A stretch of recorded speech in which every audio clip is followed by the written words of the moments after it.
Bagaimana Mas Burhan membaca reshuffle hari ini dan berapa nilainya kira-kira?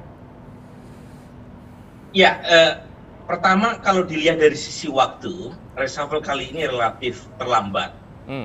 Terutama kalau kita kaitkan dengan kinerja beberapa menteri yang underperform.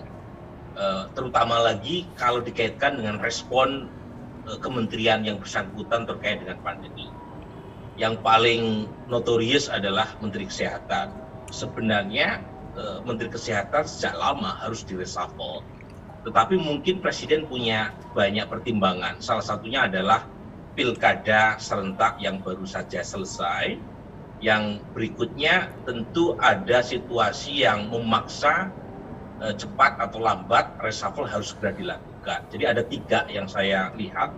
Pertama adalah makin mendesak ketika 2 menteri tercokok KPK. Ya, jadi 2 menteri ini mau tidak mau harus diisi. Tidak perlu menunggu waktu yang terlalu lama. Dan yang kedua, terkait dengan menteri-menteri yang performanya buruk. Ya. Bukan hanya Menteri Kesehatan, tetapi misalnya kita harus sebut ya nama Menteri Pariwisata dan Ekonomi Kreatif yang begitu banyak memunculkan kritik ya dari kalangan. Kemudian yang ketiga adalah menteri-menteri yang menjadi bom waktu kalau tidak di-reshuffle segera. Mengapa saya sebut menjadi bom waktu? Karena menteri-menteri yang bersangkutan bisa jadi akan menjadi semacam drama KPK berikutnya kalau tidak segera di-reshuffle.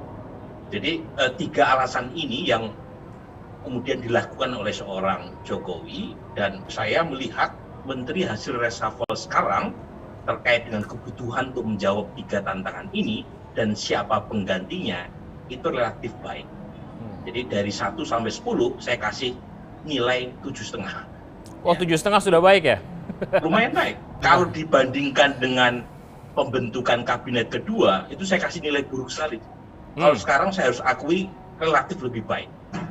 Alasan saya ada beberapa. Pertama adalah tadi, ketiga kebutuhan tadi relatif dijawab secara baik oleh Presiden, meskipun sebenarnya bisa lebih dari 6 yang seharusnya di reshuffle ya.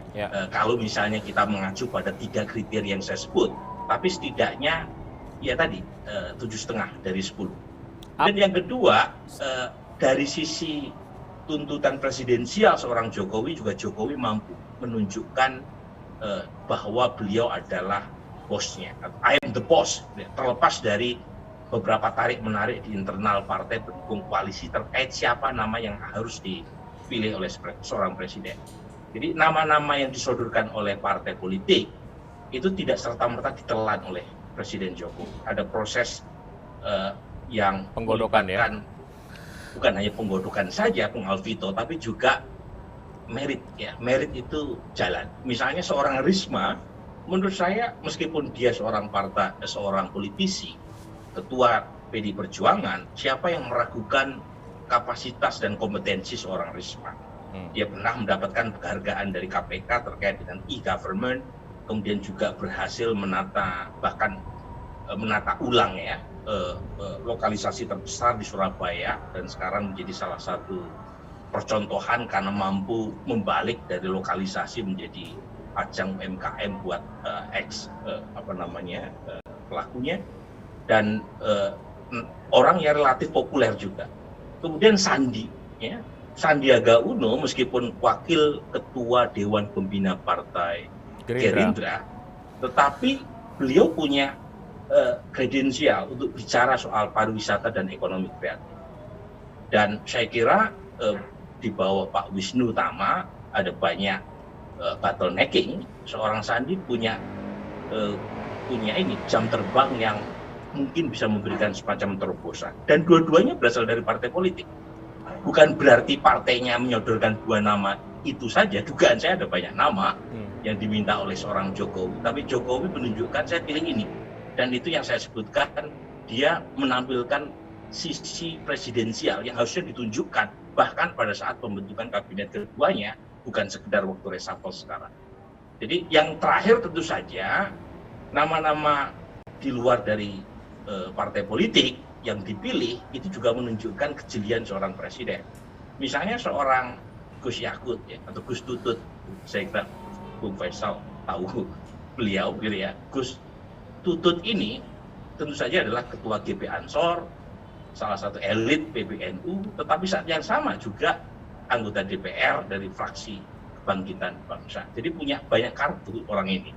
Jadi ketika dipilih seorang Gus Yakut, sekali tepuk 2 pulau terlampaui, sekali dayung 2 pulau terlampaui, karena bukan hanya NU-nya yang dapat, karena kita tahu sejak Farul Razi menjadi Menteri Agama, itu praktis Presiden Jokowi kehilangan salah satu pilar pendukung utamanya, yaitu NU, dan ditariknya Gus Yakut bukan hanya dari sisi kapasitas dan representasi, tapi juga mengembalikan NU menjadi salah satu pendukung utama Presiden Jokowi, terutama di agenda keduanya ini. Jadi pada titik itu saya memberi kredit yang memberi apresiasi pada Presiden Jokowi ya, meskipun terus terang gitu ya, kalau dilihat dari dari awal ya pembentukan kabinet keduanya, menurut saya reshuffle 6 menteri pun nggak cukup, karena Pak Jokowi punya tuntutan yang lebih, yaitu menjadi presiden yang memberikan legacy, dan itu dibutuhkan skuad kabinet yang mumpuni. Nah sayangnya di saat pembentukan kabinet yang keduanya, kesempatan masih itu banyak diabaikan atau banyak ditinggalkan oleh seorang Jokowi. Mas Burhan, sehingga ya. tuntutan untuk melakukan reshuffle jauh lebih besar ketimbang yang